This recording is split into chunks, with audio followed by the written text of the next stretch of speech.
ಏನೋ ಒಂದು ಆರ್ಡರ್ ಮಾಡಿ ಒಂದು ಆರ್ಡರ್ ಮಾಡಿ ಬಹಳ ನೊಂದಿದ್ರೆ ಸರ್, ಪೊಲೀಸ್ ಇನ್ಸ್ಪೆಕ್ಟರ್ ಇಂದ ಹಿಡಿದು DSP ಇಂದ ಹಿಡಿದು ಎಲ್ಲರೂ ನಿಮಗೂ ಗೊತ್ತಿರಲಿರೋ ವಿಚಾರ ಯಾವ್ದಿಲ್ಲ. ನೊಂದಿರೋರಿಗೆ ನ್ಯಾಯ ಕೊಡಿಸಂತ ನಿಟ್ಟಿನಲ್ಲಿ ನೀವು ಹಿಸ್ಟ್ರಿ ಕ್ರಿಯೇಟ್ ಮಾಡಿ.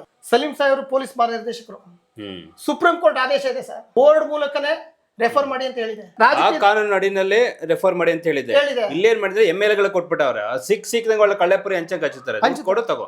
ಪೊಲೀಸರು ಅನ್ಯಾಯ ಆದಾಗ ನ್ಯಾಯ ಕೊಡಿಸೋದಕ್ಕೆ ಅಂತ ಮನಸ್ಸು ರೆಡಿ ಆಗಿರ್ತಾರೆ, ಅವ್ರಿಗೆ ಮೈಂಡ್ ಸೆಟ್ ಕೂಡ ರೆಡಿ ಇರುತ್ತೆ. ಆದ್ರೆ ಅದನ್ನ ಕಲುಷಿತ ಮಾಡೋಣ ಈ ಕಚಡ ರಾಜಕಾರಣಿ ಅಂತ. ಕಚಡ ರಾಜಕಾರಣಿ ಆಯ್ಕೆ ಮಾಡುವಂತ ನಾವು ಕಚಡ ಜನಗಳಿದಾರಲ್ಲ, ನಾವು ನ್ಯಾಯ ಕೊಡಿಸೋದಕ್ಕೆ ಬರ್ತಾರೆ ಸರ್. ಅವ್ರ ಮನಸ್ಸು ಕೇಳಲ್ಲ, ಇಲ್ಲ ಇದೆಲ್ಲ ಅನ್ಯಾಯ ಆಗಿದೆ, ನಾನು ಇದಕ್ಕೆ ನ್ಯಾಯ ಕೊಡಿಸ್ಬೇಕು ಅಂತ ನಿಂತ್ಕೊಳ್ತಾನೆ. ಬಟ್ ಅದ್ರ ಹಿಂದ್ಗಡೆ ಒಬ್ಬ ಯಾವುದೋ MLAನೋ MP ನೋ PAಗಳು ಅವ್ರಿಗೆ ಫಂಡಿಂಗ್ ಮಾಡಿದಂತ ರಿಯಲ್ ಎಸ್ಟೇಟ್ ಅವ್ರ ಮಾಫಿಯಾ, ಎಲ್ಲ ಮಾಫಿಯಾ ಒಂದಾಗಿ ಅವನ ಮೇಲೆ ಗದ ಪ್ರಹಾರ ಮಾಡಿದಾಗ ಅವನು ನಮಗೆ ಮನುಷ್ಯ ಅಲ್ವಾ? ಉದ್ದೇಶ ಸರ್, ಕಷ್ಟಪಟ್ಟು ಸಂವಿಧಾನದ ಅಡಿಯಲ್ಲಿ ಕೆಲಸ ಮಾಡ್ಬೇಕಂತ ಮನಸ್ಸಿದ್ದು ಬಂದ್ರೂ ಕೂಡ MLA ಹೇಳದ್ ಕಾನೂನೆಲ್ಲ ನಡೆಯುವಂತ ಪರಿಸ್ಥಿತಿ. ಕಳ್ಳರಿಗೆಲ್ಲ ಸಪೋರ್ಟ್ ಮಾಡಿದಾಗಲೂ ಕೂಡ ಮನಸ್ಸಾಕ್ಷಿನ ಒಪ್ಪಲ್ಲ ಸರ್. ಕೆಲವರು ಪೊಲೀಸರುಗಳಿಗೆ ಪಾಪ ಒದ್ದಾಡ್ತಾರೆ, ಅವರು ಹೇಳಕ್ಕಾಗಲ್ಲ. ಅಂತವ್ರು ಪೋಸ್ಟಿಂಗ್ ಬರ್ತಾ ಇಲ್ಲ. ಪೊಲೀಸು ಭಾರತ ದೇಶದ ಪೊಲೀಸ್ ಮುಂದೆ ಯಾರು ಇಲ್ಲ ಅಂತ ಹೇಳ್ತಾರೆ. ಇಡೀ ಪ್ರಪಂಚಕ್ಕೆ ನಂಬರ್ 1 ಸರ್ ಅಂತ ಪೊಲೀಸ್, ಅದರಲ್ಲೂ ಕರ್ನಾಟಕ ಎಸ್ಪೆಷಲಿ. ಎಸ್ ವೀಕ್ಷಕರೇ, ನೀವು ಯಾವತ್ತಾದ್ರೂ ಪೊಲೀಸ್ ಸ್ಟೇಷನ್ಗೆ ಹೋದ್ರೆ ನೀವು ಅಲ್ಲಿ ಅನ್ಯಾಯ ಆಗಿದೆ ಅನ್ನೋದಾದ್ರೆ ಅದು ಪೊಲೀಸ್ ಕಾರಣ ಆಗಿರಲ್ಲ, ನೀವು ಹಾಕಿದ ವೋಟ್ ಕಾರಣ ಆಗಿರುತ್ತೆ. ಒಂದು ಸ್ಟೇಷನಿಂದ ಮತ್ತೊಂದು ಸ್ಟೇಷನ್ಗೆ ಪೊಲೀಸರು ಬರಬೇಕು ಅಂದರೆ ನಮ್ಮ ಕೇಳಿದ ಜಾಗಕ್ಕೆ ಹೋಗಬೇಕು ಅಂದರೆ ಪೊಲೀಸರು ರಾಜಕಾರಣಿಗಳಿಗೆ ಸೂಟ್ ಕೇಸನ್ನು ಕೊಟ್ಟು ಬರಬೇಕು ಅನ್ನೋವಂಥದ್ದು ಅವಾಗ ಚರ್ಚೆಗಳು ನಡೀತಾನೆ ಇರುತ್ತೆ. ಕೆಲವು ರಾಜಕೀಯ ನಾಯಕರು ಮಾತಾಡ್ತಾನೆ ಇರ್ತಾರೆ. ಎಲ್ಲೋ ಒಂದು ಕಡೆ ಅದು ನಿಜ ಏನೋ ಅಂತ ಅನಿಸ್ಬಿಡುತ್ತೆ. ಕಣ್ಣಿಂದ ನೀನು ನೋಡಿಯಾ ಅನ್ನೋದಂಥದ್ದಲ್ಲ, ಬಟ್ ಅವ್ರು ಹೇಳ್ತಾರೋದು ನಿಜ ಅಂತ ಅನಿಸ್ಬಿಡುತ್ತೆ. ಕೆಲವೊಂದು ಕ್ರೈಮ್ಗಳಾದಾಗ, ಕೆಲವೊಂದು ಅನ್ಯಾಯಗಳಾದಾಗ ಪೊಲೀಸರು ಸಪೋರ್ಟ್ ಮಾಡಲ್ಲ. ಅನ್ಯಾಯಕ್ಕೆ ಕೆಲವೊಂದು ಪೊಲೀಸರು ನಿಂತಿರ್ತಾರೆ. ಸೊ ಏಕೆಂದರೆ ನಮಗೆ ಬರ್ತಿರೋಂಥ ಅನೇಕ ಕಂಪ್ಲೇಂಟ್ಗಳೇ ಸಾಕ್ಷಿ ಅಂತ. ಪೊಲೀಸ್ ಡಿಪಾರ್ಟ್ಮೆಂಟ್ನ ಸ್ವಲ್ಪ ಹತ್ತಿರದಿಂದ ನೋಡಿದಂಥ ಯೋಗೀಶ್ ಅವರು ಏನು ಹೇಳ್ತೀವಿ ಸರ್ ಈ ವಿಚಾರ ಸಂಬಂಧಪಟ್ಟ, ಟ್ರಾನ್ಸ್ಫರ್ ವಿಚಾರಕ್ಕೆ ಸಂಬಂಧಪಟ್ಟಂಗೆ, ಟ್ರಾನ್ಸ್ಫರ್ ದಂಧೆ ವಿಚಾರಕ್ಕೆ ಸಂಬಂಧಪಟ್ಟಂಗೆ, ಅಥವಾ ದುಡ್ಡು ಕೊಟ್ಟರೆ ಮಾತ್ರ ತಾವು ಕೇಳಿದ ಸ್ಟೇಷನ್ಗಳು, ಕೇಳಿದ ಏರಿಯಾಗಳಿಗೆ ಪೊಲೀಸ್ ಇನ್ಸ್ಪೆಕ್ಟರ್ಗಳನ್ನ ನೇಮಿಸ್ತಾರೆ. ಅದು PC ಹಿಡಿದು 3 ಸ್ಟಾರ್ವರೆಗೂ SP ವರ್ಗೂ ಇದು ಹೀಗೆ ನಡೀತಾ ಇದೆಯಾ ಅಂತ ಸರ್. ಈಗ ಮೊನ್ನೆನೂ ಒಬ್ಬ ಲೋಕಾಯುಕ್ತ ಇನ್ಸ್ಪೆಕ್ಟ್ರು ಪೊಲೀಸ್ ಮಹಾನಿರ್ದೇಶಕರಿಗೆ ಪತ್ರ ಬರ್ತಿದ್ದಾರೆ. ಹೌದಾ? ಏನಂತ? ಈ ವ್ಯವಸ್ಥೆ ಸರಿ ಇಲ್ಲ ಸರ್, ನಮ್ಮಂತ, ಯಾಕಂದ್ರೆ ನಾನು ನೊಂದಿದ್ದೀನಿ, ನೊಂದಿರೋರು ಬರ್ದಿರಂತ, ಅದು ನೊಂದಿರೋರು ಬರ್ದಿರೋಂಥ ವಿಚಾರನೆ, ನೊಂದಿಲ್ದಿದ್ರು ಬರೆಯೋಕ್ಕಾಗಲ್ಲ. ಯಾಕೆ ಹೇಳ್ತೀನಿ ಅಂದ್ರೆ, ಒಂದು ಜೇನು ಕಟ್ಟುತ್ತೆ, ಆ ಜೇನು ಕುಯ್ಯಕ್ಕೆ ಹೋಗಂತ ಜೇನು ಕುರುಬ, ಅದು ಕೀಳೋನಿಗೆ ಗೊತ್ತು ಆ ಸಮಸ್ಯೆ. ಕರೆಕ್ಟ್. ಅದನ್ನ ತಗೊಬಂದು ರೋಡಲ್ಲಿ ಇಟ್ಕೊಂಡು ಬಾಟಲ್ ಮಾರ್ಬಿಟ್ಟು ನಾವು ತಗೊಂಡು ಹೋದಾಗ ಕೆಲವು ಹೊಡೆದೋದ್ರೆ ಹೋಯ್ತು ಅಂತೀವಿ. ಒಂದು ಹನಿ ಜೇನು ಕೀಳ್ಬೇಕಾದ್ರೆ ಆ ಕಷ್ಟ ಅವನಿಗೆ ಗೊತ್ತಿರುತ್ತೆ. ಯಾಕೆಂದ್ರೆ ಒಂದು ಜೇನು ಕಚ್ಚಿದ್ರೆ ಅವನು ಸುಧಾರಿಸ್ಕೊಳ್ಳೋಕೆ 2 ವರ್ಷ ಆಗ್ಬೇಕು, ಇಲ್ಲ ಸತ್ತು ಹೋಗ್ತಾನೆ. ಹಂಗೆ ಕಿತ್ತಿರೋರಿಗೆ ಆ ಶಕ್ತಿ ಗೊತ್ತಿರ್ತದೆ ಹೊತ್ತು ಬಾಕಿಯವ್ರಿಗೆ ಗೊತ್ತಿರಲ್ಲ. ಹಂಗೆ ನೊಂದಿರೋ ವ್ಯಕ್ತಿ ಪೊಲೀಸ್ ಇಲಾಖೆಯಲ್ಲಿ ಈ ರಾಜ್ಯದ ಪೊಲೀಸ್ ಮಹಾನಿರ್ದೇಶಕರಿಗೆ ಬರೀತಾರೆ ಪತ್ರ. ಅದು ಎಲ್ಲಿ? ಲೋಕಾಯುಕ್ತ ಪೊಲೀಸ್ ಇನ್ಸ್ಪೆಕ್ಟರ್ ಯಾಕೆ ಬರೀತಾರೆ ಅಂದ್ರೆ, ಆ ಸಮಸ್ಯೆ ಬಹಳ ಹತ್ರದಲ್ಲಿ ಕಣ್ಣಲ್ಲಿ ನೋಡಿರ್ತಾರೆ. ಯಾರು? ನಮ್ಮ ರಾಜಕಾರಣಿಗಳು ನಡ್ಕೊಳ್ಳೋಂಥ ರೀತಿ. ಸರ್, ರಾಜಕಾರಣಿಗಳು ಎಂತ ದುರಂತ ಅಂದ್ರೆ, ನಮ್ಗೆ ದುರಾಂಕಾರಿಗಳು ಅಂತ ಹೇಳಿದ್ರು ತಪ್ಪಾಗಲ್ಲ ಅವ್ರಿಗೆ. ಮೊನ್ನೆ ದುರಾಂಕಾರಿಗಳು KDB ಮೀಟಿಂಗ್ ಅಲ್ಲಿ ಬೈರತ್ತಿ ಸುರೇಶ್ ಅವರು ಒಂದು ಮೀಟಿಂಗ್ ನ ವಿಡಿಯೋ ನೋಡ್ತೀನಿ. ಮಂಜು ಕೋಲಾರದಲ್ಲಿ ನಡೆಯುತ್ತೆ, ಮಂಜು ಏನಕ್ಕಪ್ಪ ಆ ಎಮ್ಮನ್ನ ಬೆಗ್ ಮಾಡ್ತೀಯಾ? ಆ ಎಮ್ಮ ಒಬ್ಬ KS ಲೆವೆಲ್, ಏನಕ್ಕಮ್ಮ ಬೆಗ್ ಮಾಡ್ತೀಯಾ? ಆರ್ಡರ್ ಮಾಡು ನೀನು. ಅವ್ನ ಯಾರೋ ಸಸ್ಪೆಂಡ್ ಮಾಡಕ್ ಹೇಳ್ತೀನಿ, ಸಸ್ಪೆಂಡ್ ಏನ್ ವಿಚಾರನು ಪರಿಶೀಲನೆ ಮಾಡಲ್ಲ.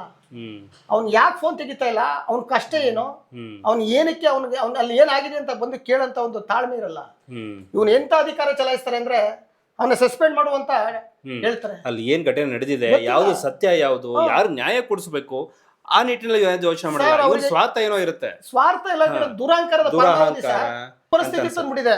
ಒಬ್ಬ ಪೊಲೀಸ್ ಇನ್ಸ್ಪೆಕ್ಟರ್, ಒಬ್ಬ ACP, ಒಬ್ಬ SP ಪೋಸ್ಟಿಂಗ್ ತಗೋಬೇಕಾರೆ ಸರ್ ಆ ಕಷ್ಟ ಸರ್. ನೋಡಿ ಸರ್, ಚಿತ್ರಾನ್ನ ಮೆಜೆಸ್ಟಿಕ್ ಅಲ್ಲಿ ಮಲಗಿ ಚಿತ್ರಾನ್ನ ತಿನ್ಕೊಂಡು ಎಕ್ಸಾಮ್ ಬರ್ದಿರೋದು ನಮ್ಮ ಹತ್ರ ಹೇಳಿದ್ದಾರೆ. ಕಷ್ಟಪಟ್ಟು ಸರ್. ಅವ್ರ ತಾಯಿ ಮೊದಲು ನಿಮ್ಗೆ ಅಕ್ಕಿ ಚೀಲದಲ್ಲೂ ರಾಗಿ ಇದ್ರದ್ದು ಸಣ್ಣ ಚೀಲಗಳಲ್ಲಿ ಚೇಂಜ್ಗಳು ಆಗ್ತಾ ಇದ್ರು ನನ್ನ ಮಕ್ಕಳು ವಿದ್ಯಾಭ್ಯಾಸಕ್ಕೆ ಅಂತ. ಆ ಚೇಂಜ್ ತಗೊಬಂದು ಇವತ್ತೊಂದು ದಿನ ಸಬ್ ಇನ್ಸ್ಪೆಕ್ಟರ್ ಆಗಿದ್ದಾರೆ. ಹೌದು, ಪುಡಿ ಕಾಸಲ್ಲಿ ಸಬ್ ಇನ್ಸ್ಪೆಕ್ಟರ್ ಆಗಿದ್ದಾರೆ. ಬಟ್ ಅದೇ ಇವತ್ತು ಪೋಸ್ಟಿಂಗ್ ತಗೋತಾರಲ್ಲ, ಅವ್ರ ಮನೆನೇ ಮಾರಬೇಕು. ಕರೆಕ್ಟ್. ಅವ್ರ ಮನೆ ಜಾಗ ಯಾವ್ದಾರ ಇದ್ರೆ ಅದ್ರ ಪತ್ರ ತಂದು ಕೊಡಬೇಕು. ಇಲ್ಲಾಂದ್ರೆ ಅನ್ಯಾಯಕ್ಕೆ ಸಪೋರ್ಟ್ ಮಾಡ್ಬಿಟ್ಟು ಆ ಸೂಟ್ ಕೇಸ್ ತಗೊಂಡು ಕೊಡಬೇಕು. ಇಲ್ಲಿ ಅನ್ಯಾಯ ಜಾಸ್ತಿ ಆಗುತ್ತೆ. ಯಾಕಂದ್ರೆ ಪೊಲೀಸ್ ವೃತ್ತಿಲಿ ಮಾಡ್ತಾರೆ ಅಂತ ಕೆಲಸ ಇದೆಯಲ್ಲ ಸರ್. ಇವತ್ತು ನೋಡಿ, ಕಳ್ತನ, ಸುಲಿಗೆ, ರೌಡಿಸಮ್ ಎಲ್ಲ ಜಾಸ್ತಿ. ಯಾಕೆ? ಅವ್ರು ನೆಮ್ಮದಿ ಆಗಿದ್ರೆ ತಾನೇ ನಮ್ನೆಲ್ಲ ಕಾಪಾಡೋದು. ಅವ್ರು ನೆಮ್ಮದಿ ಕೆಡಿಸಿದಾಗ ಅವ್ರು ವ್ಯವಸ್ಥೆ ನೆಮ್ಮದಿ ಕೆಡಿಸ್ಬಿಡ್ತಾರೆ. ಇವತ್ತು ವ್ಯವಸ್ಥೆ ನೆಮ್ಮದಿ ಹಾಳಾಗ್ತಿರೋದು ಎಲ್ಲಿಂದ? ಪೊಲಿಟಿಕಲ್ ಇಂದ. ಪೊಲೀಸರು ನೆಮ್ಮದಿಯಾಗಿರ್ಬೇಕು, ನೆಮ್ಮದಿಯಾಗಿ ಕಾನೂನು ಕಾಪಾಡಬೇಕು ಅಂತಂದ್ರೆ ಈ ಪೊಲಿಟಿಷಿಯನ್ಸ್ ಸುಮ್ಮನೆ ಬಿಡಬೇಕು.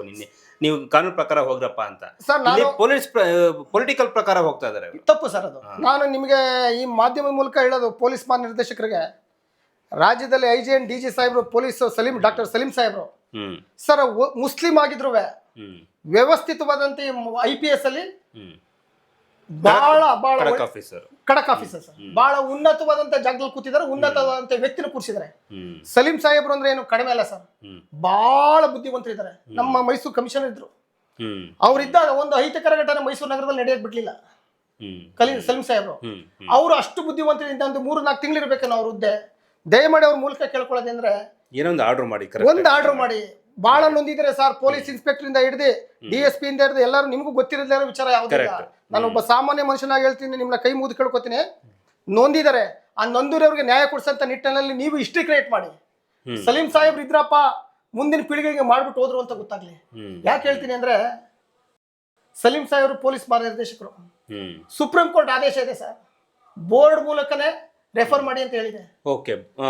ಅಲ್ಲಿ ಕಾನೂನು ಅಡಿನಲ್ಲೇ ರೆಫರ್ ಮಾಡಿ ಅಂತ ಹೇಳಿದೆ.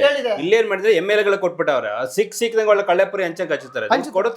ಹೋಗು ಅದಾಗ್ಬಾರ್ದು ಸರ್. ಸೇಲ್ ಸರ್ ನಾನು ಹೇಳೋದೇನಂದ್ರೆ, ಪೊಲೀಸ್ ವ್ಯವಸ್ಥೆಯಲ್ಲಿ ಗಂಡ ಹೆಂಡತಿ ಒಂದ್ ಕಡೆ ಕೆಲಸ ಮಾಡಕ್ಕೆ ಕೌನ್ಸಿಲಿಂಗ್ ಮಾಡಿ, ಒಂದೇ ಕಡೆ ಇರ್ಲಿ, ಅದೇನ್ ತಪ್ಪಾಗಲ್ಲ. ಗಂಡ ಇಲ್ಲಿ ಇರ್ತಾರೆ, ಹೆಂಡತಿ ಬಿಜಾಪುರಲ್ಲಿ ಇರ್ತಾಳೆ, ಅವ್ರ ಕಥೆ ಏನಾಗ್ಬೇಕು? ಅದು ಕಾನೂನು ಇದೆ ಸರ್, ಅದ್ರಲ್ಲಿ ಇದೆ ಇಲ್ಲ. ಬಟ್ ಅದಕ್ಕೂ ಮಾನವೀಯತೆ ಇದೆ. ಇವ್ರದ್ದೇನು ಅಂದ್ರೆ ಅಜೆಂಡಾ ಪೊಲಿಟಿಕಲ್ದು ಮುಂದೆ ನಡಿಬೇಕಂತ, ದುರಹಂಕಾರ. ಅಲ್ಲೇನು ಮಕ್ಕಳೆಲ್ಲ ಇರ್ತಾರೆ, ನಮನ ಕಾಪಾಡ ನಿಟ್ಟಲ್ಲಿ ಪೊಲೀಸ್ ವ್ಯವಸ್ಥೆ ಮನೆನೇ ಕುಟುಂಬ ಛಿದ್ರಾಗಿರುತ್ತೆ, ಅವ್ರು ನಮನ ಕಾಪಾಡ್ಬೇಕು ಪೊಲೀಸ್. ಕರೆಕ್ಟ್. ಬಟ್ ಅದೇ ಪೊಲೀಸರು ಅನ್ಯಾಯ ಆದಾಗ ನ್ಯಾಯ ಕೊಡಿಸೋದಕ್ಕೆ ಅಂತ ಮನಸ್ಸು ರೆಡಿ ಆಗಿರ್ತಾರೆ, ಅವ್ರಿಗೆ ಮೈಂಡ್ ಸೆಟ್ ಕೂಡ ರೆಡಿ ಇರುತ್ತೆ. ಆದ್ರೆ ಅದನ್ನ ಕಲುಷಿತ ಮಾಡೋಣ ಈ ಕಚಡ ರಾಜಕಾರಣಿ ಅಂತ. ಕಚಡ ರಾಜಕಾರಣಿ ಆಯ್ಕೆ ಮಾಡುವಂತ ನಾವು ಕಚಡ ಜನಗಳಿದಾರಲ್ಲ, ಇವ್ರುಗಳಿಗೂ ಒಂದಷ್ಟು ಬದಲಾಗಬೇಕು. ಅವ್ನ ಹಿಸ್ಟರಿಗಳನ್ನ ನೋಡಲ್ಲ, ಅವರು ಏನೇನು ಕ್ರೈಮ್ ಮಾಡ್ದೆ ಅದನ್ನ ನೋಡಲ್ಲ. ಬ್ಯಾನರ್ಗಳು ಹಾಕಿದ ತಕ್ಷಣ ನೆಕ್ಸ್ಟ್ ಅವನೇ ಫ್ಯೂಚರ್ ಲೀಡ್ರು. ಆ ಬ್ಯಾನರ್ಲ 50 ಜನ ಇರ್ತಾರೆ, ನೆಕ್ಸ್ಟ್ ಅವರ ಲೀಡರ್ಗಳಂತ ಜನ ಇದನ್ನೇ ಬೆಂಬಲಿಸ್ಬಿಡ್ತಾರೆ. ಬಟ್ ಪೊಲೀಸರು ಕೂಡ ಎಷ್ಟೋ ಸಲ ನಾವು ನ್ಯಾಯ ಕೊಡಿಸೋದಕ್ಕೆ ಬರ್ತಾರೆ ಸರ್, ಅವ್ರ ಮನಸ್ಸು ಕೇಳಲ್ಲ, ಇಲ್ಲ ಇದೆಲ್ಲ ಅನ್ಯಾಯ ಆಗಿದೆ, ನಾನು ಇದಕ್ಕೆ ನ್ಯಾಯ ಕೊಡಿಸ್ಬೇಕು ಅಂತ ನಿಂತ್ಕೊಳ್ತಾನೆ. ಬಟ್ ಅದರ ಹಿಂದ್ಗಡೆ ಒಬ್ಬ ಯಾವುದೋ MLA ನೋ MP ನೋ PAಗಳು ಅವ್ರಿಗೆ ಫಂಡಿಂಗ್ ಮಾಡಿದಂಥ ರಿಯಲ್ ಎಸ್ಟೇಟ್ ಅವ್ರ ಮಾಫಿಯಾಗಿ ಮರಳಾಗಿ, ಅವ್ರ ಮಾಫಿಯಾ ಫೋರ್ಸಿಂದ ಈ ಪೊಲೀಸರು ಸ್ವಲ್ಪ ತಣ್ಣಗಾಗ್ಬಿಡ್ತಾರೆ ಸರ್. ಆ ಟೈಮ್ ಬಂದಾಗ ಯಾವ ರೀತಿ ನ್ಯಾಯ ಕೊಡಿಸೋದು ಸರ್? ತಣ್ಣಗಾಕ ನಿಟ್ಟಿನಲ್ಲಿ ಯಾಕೆ ತಣ್ಣಗಾಗ್ತಾರೆ ನೀವು ಹೇಳಿದ್ರಿ, ಎಲ್ಲ ಮಾಫಿಯಾ ಒಂದಾದಾಗ ಅವ್ನೊಬ್ಬನೇ ಏನು ಮಾಡ್ತಾನೆ ಸರ್? ಎಲ್ಲ ಮಾಫಿಯಾ ಒಂದಾಗಿ ಅವನ ಮೇಲೆ ಗದಾ ಪ್ರಹಾರ ಮಾಡಿದಾಗ ಅವನು ನಮ್ಮಂಗೆ ಮನುಷ್ಯ ಅಲ್ವಾ? ಹುದ್ದೆ ಇರುತ್ತೆ, ಅವನು ಮನುಷ್ಯ ಅಲ್ವಾ? ಹಂಗಾಗಿ ಕೆಲವೊಂದ್ಸಲಿ ಕೈ ಚೆಲ್ ಕೂರ್ಬಿಡ್ತಾನೆ ಪೊಲೀಸು. Correct sir. ಕಷ್ಟಪಟ್ಟು ಸಂವಿಧಾನದ ಅಡಿಯಲ್ಲಿ ಕೆಲಸ ಮಾಡ್ಬೇಕಂತ ಮನಸ್ಸಿದ್ದು ಬಂದ್ರೂ ಕೂಡ MLA ಹೇಳಿದ ಕಾನೂನೆಲ್ಲ ನಡೆಯುವಂಥ ಪರಿಸ್ಥಿತಿ ಬಂದಿದೆ. ಬಟ್ ಎಷ್ಟು ಕೇಳ್ಬೇಕು ಅಷ್ಟು ಕೇಳಿ, ಸಲ್ಯೂಟ್ ಹೊಡಿಬೇಕಾ, ನಮಸ್ಕಾರ ಮಾಡ್ಬೇಕಾ, ಕರ್ದಾಗ ಹೋಗ್ಬೇಕಾ, ಏನು ಲಾ ಆ್ಯಂಡ್ ಆರ್ಡರ್ ಮೇಂಟೈನ್ ಮಾಡ್ಬೇಕು ಅದನ್ನ ಮಾಡಿ. ಕಳ್ಳರಿಗೆಲ್ಲ ಸಪೋರ್ಟ್ ಮಾಡಿ ಅಂದಾಗೆಲ್ಲ ಕೂಡ ಮನಸ್ಸಾಕ್ಷಿನ ಒಪ್ಪಲ್ಲ ಸರ್. ಕೆಲವರು ಪೊಲೀಸರುಗಳಿಗೆ ಪಾಪ ಒದ್ದಾಡ್ತಾರೆ, ಅವರು ಹೇಳಕ್ಕಾಗಲ್ಲ. ಅಂತವ್ರು ಪೋಸ್ಟಿಂಗ್ ಬರ್ತಾ ಇಲ್ಲ, ಸರಿಯಾದ ಜಾಗಕ್ಕೆ ಬರ್ತಾ ಇಲ್ಲ. ಯಾಕೆ ಬರ್ತಾ ಇಲ್ಲ ಅಂದ್ರೆ ಅವ್ರಿಗೆ ಹೆಲ್ಪ್ಲೆಸ್. ಸಾಕಷ್ಟು ರಾಜಕಾರಣ ಬೇಕು. ನೀನ್ ಮಾಡೋ ಹಲ್ಕೆ ಕೆಲಸನ ಕಾಪಾಡಕ್ಕೆ ನನ್ನ ಯೂನಿಫಾರ್ಮ್ ನಾನು ಬಳಸ್ಕೊಳ್ಳಲ್ಲ ಅಂತ ಬಿಟ್ಟು ನಾನು ಮೂಲೆಯಲ್ಲಿ ಹಾಕಿದ್ರು ಪರವಾಗಿಲ್ಲ, ನಾನು ಅಲ್ಲೇ ಇರ್ತೀನಿ ಅಂತ ಅನ್ನುವಂಥ ಪೊಲೀಸರು. ಅಂತ ದಕ್ಷತೆ ಪೊಲೀಸರು ಈ ನೆಲ ಜಲ ಭಾಷೆ ಹೆಂಗಿದೆಯೋ ಹಂಗೆ ಪೊಲೀಸು ಸರ್ ಅಂತರೂ ನಿಂತಿದ್ರೆ ಸರ್. ಅಂತ ಒಳ್ಳೆ ಪೊಲೀಸು ಭಾರತ ದೇಶದ ಪೊಲೀಸ್ ಮುಂದೆ ಯಾರು ಇಲ್ಲ ಅಂತ ಹೇಳ್ತಾರೆ. ಇಡೀ ಪ್ರಪಂಚಕ್ಕೆ ನಂಬರ್ 1 ಸರ್ ಅಂತ ಪೊಲೀಸ್. ಅದರಲ್ಲೂ ಕರ್ನಾಟಕ ಎಸ್ಪೆಷಲಿ ನಂಬರ್ 1 ಪೊಲೀಸ್. ಅದ್ರಲ್ಲಿ ಎರಡು ಮಾತಿಲ್ಲ. ಅವನು ಕಾನ್ಸ್ಟೇಬಲ್ ಇರ್ಲಿ, ಈಗ DGನೇ ಇರ್ಲಿ. ಬಟ್ ಈಗ ನೀವು ಎಲ್ಲ ನೋಡ್ತಾ ಇದ್ರಲ್ಲ ಸರ್, ರಾಜಕಾರಣದಲ್ಲಿ ಹಸ್ತಕ್ಷೇಪ ಮಾಡಿ ಮಾಡಿ ಪೊಲೀಸ್ ವ್ಯವಸ್ಥೆ MLA ಕೈ ಕೊಟ್ಬಿಟ್ಟಲ್ಲ ಸರ್ ಎಲ್ಲ ಸ್ಟೇಷನ್ ಲಿಮಿಟ್ಗಳನ್ನ. ಅದು ಆ ತಾಲೂಕಿನಲ್ಲಿ ಯಾವುದೇ ಅಧಿಕಾರಿ ಬರ್ಬೇಕು, ಒಬ್ಬ MLA ಮಿನಿಟ್ ಹಾಕೋ ಲೆವೆಲ್ಗೆ ಹೋಗ್ಬಿಡ್ತು. ಅಷ್ಟೊಂದು ಎಷ್ಟು ಬೇಕಷ್ಟು ಅದು ನಂಬರಿಂಗ್ ಅನ್ನು ಹಾಕೊಳ್ಳಿ, ಒಂದು ಲಿಮಿಟೆಡ್ ಹಾಕೊಳ್ಳಿ, ಒಂದು ಕ್ಯಾಲ್ಕುಲೇಟಿವ್ ಮಾಡ್ಕೊಳ್ಳಿ. ಎಲ್ಲರನ್ನೂ ಹಂಗೆ ಕೊಟ್ಬಿಟ್ಟಾಗ ಏನ್ ಮಾಡ್ತಾರೆ? ಒಬ್ಬ MLA ದುರಾಂಕಾರ ಆಡ್ದೇನ್ ಏನ್ ಮಾಡ್ತಾನೆ? ರೌಡಿಗಳ ತರ ಆಡಕ್ ಶುರು ಮಾಡ್ಬಿಟ್ಟವ್ರೆ. ಏನಾದ್ರು ಪ್ರಶ್ನೆ ಮಾಡಿದ್ರೆ ಸಾಕು, ಅವ್ನು ಏನು ಕಾಮಗಾರಿ ಮಾಡ್ತಾರೆ ಅಷ್ಟು ಮಾತ್ರ ಹೇಳ್ಬೇಕು. ಕಾಮಗಾರಿ ಏನು ಅನ್ಯಾಯ ನಡೆಯುತ್ತೋ ಮಾತಾಡಂಗಿಲ್ಲ. ಇವ್ನ ಮೇಲೆ ಒಂದು ಕೇಸ್ ಹಾಕು, ಆ ಪೊಲೀಸರು ಅದಕ್ಕೆ ರೆಡಿ ಆಗ್ಬಿಟ್ಟಿರ್ತಾರೆ. ಅದು ಕೆಲವ್ರಿಗೆ ಪಾಪ ಮನುಷ್ಯ ಒಪ್ಪಲ್ಲ ಸರ್. ನಾನು ಯಾಕೆ ಹಾಕ್ಬೇಕು ಅವ್ನ ಮೇಲೆ ಕೇಸು? ಎಲ್ಲಕ್ಕೂ ನೋಡ್ತಾರೆ ಸರ್. ಇದು ಎಲ್ಲದಕ್ಕೂ ಅಂತ್ಯ ಇದೆ, ಹಾದಿದ್ಮೇಲೆ ಅಂತ್ಯನೇ ಇರುತ್ತೆ. ಹಂಗಾಗಿ ಇದು ಒಳ್ಳೆ ದಿನ ಬರುತ್ತೆ. ಮತ್ತೆ ಇನ್ನು ಜಾಸ್ತಿ ದಿನ ಇಲ್ಲ. ಈ ಸರ್ಕಾರದ ಮೇಲೆ ಜನ ನಂಬಿಕೆ ಕಳ್ಕೊಂಡ್ಬಿಟ್ಟಿದ್ದಾರೆ. ಮೊನ್ನೆ ನಡೆದಂತ ಬಜೆಟ್ ಅಲ್ಲೇ ಅಷ್ಟೇ, ಪ್ರತಿಯೊಬ್ಬನಿಗೂ ಮನಸ್ಸಿಗೆ ನೋವಾಗಿದೆ, ಹೇಳ್ಕೊಳ್ಳಂಗಿಲ್ಲ, ಬಿಡಂಗಿಲ್ಲ. ಹಂಗಾಗಿ ಸ್ವಲ್ಪ ದಿನ ಕಾದ್ ನೋಡಿ, 2 ವರ್ಷ ಆದ್ಮೇಲಿಂದ ಒಳ್ಳೆ ಸರ್ಕಾರ ಬರುತ್ತೆ. ಈ ರಾಜ್ಯ ಆಳಕ್ಕೆ ಒಳ್ಳೆ ಯುವಕರು ಬರ್ತಾರೆ. ದಯಮಾಡಿ ಅಲ್ಲಿ ಗಂಟ ನಾವು ತಾಳ್ಮೆಯಿಂದ ಇರಬೇಕು. ಮುಂದೊಂದಿನ ಒಳ್ಳೆ ದಿನ ಬರುತ್ತೆ ಅಂತ ಹೇಳಕ್ ಇಷ್ಟಪಡ್ತೀನಿ. ಎಸ್ ವೀಕ್ಷಕರೇ, ನೀವು ಯಾವತ್ತಾದ್ರೂ ಪೊಲೀಸ್ ಸ್ಟೇಷನ್ಗೆ ಹೋದ್ರೆ ನೀವು ಅಲ್ಲಿ ಅನ್ಯಾಯ ಆಗಿದೆ ಅನ್ನೋದಾದ್ರೆ ಅದು ಪೊಲೀಸ್ ಕಾರಣ ಆಗಿರಲ್ಲ, ನೀವು ಹಾಕಿದ ವೋಟ್ ಕಾರಣ ಆಗಿರುತ್ತೆ. ಇದು ರೈಟ್ ನ್ಯೂಸ್.